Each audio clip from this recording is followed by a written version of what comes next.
I'm sorry, Stephen. Your desecration of reality will not go unpunished. Speaking tonally, on both Doctor Strange movies, how different would you say this one is in relation to the first one?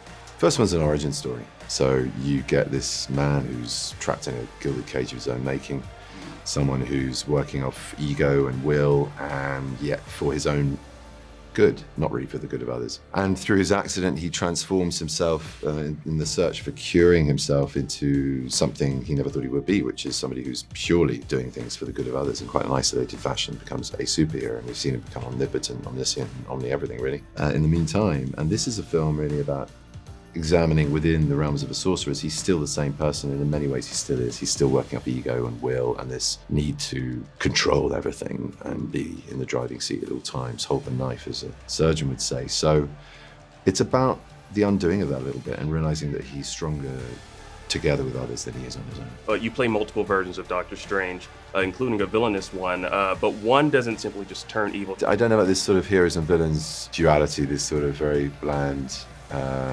good and bad stuff. It's not really there. This is a film that explores the idea of different outcomes for different choices, the what if aspect of the potential of our future based on what we do now, having different outcomes. And so it's not to sort of say or label someone as good or bad, I think. And I think you learn a lot by seeing that in whatever character is portrayed in the film, and characteristic rather.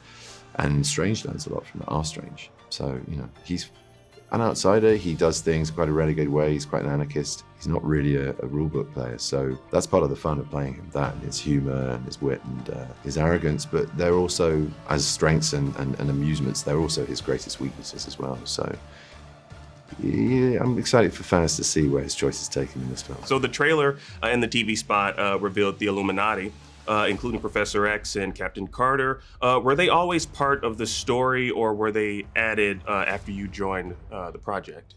They were added as we were rewriting the script.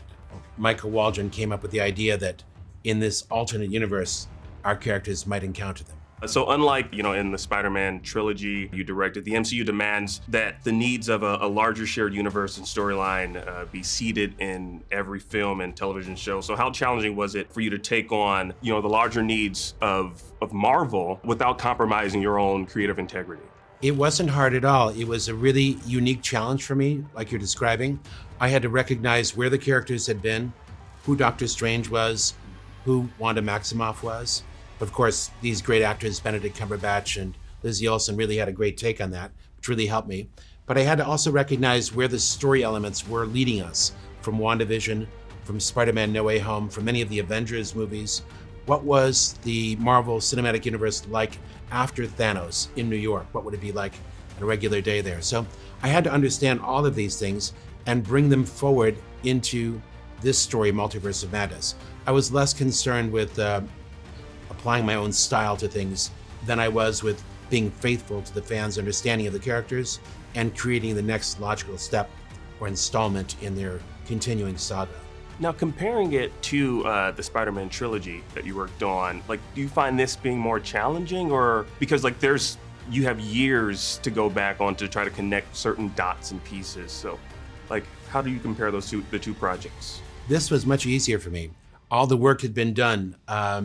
The characters came to me fully formed. Wanda and Doctor Strange. Only America Chavez was the new character. Chiwetel Ejiofor was completely formed. He had a history. Same with Benedict Wong. It was really about recognizing the stories they had told and making a new story forward versus creating Spider-Man from scratch, which was really a very difficult thing to do. I need your help. With what? What do you know about the multiverse?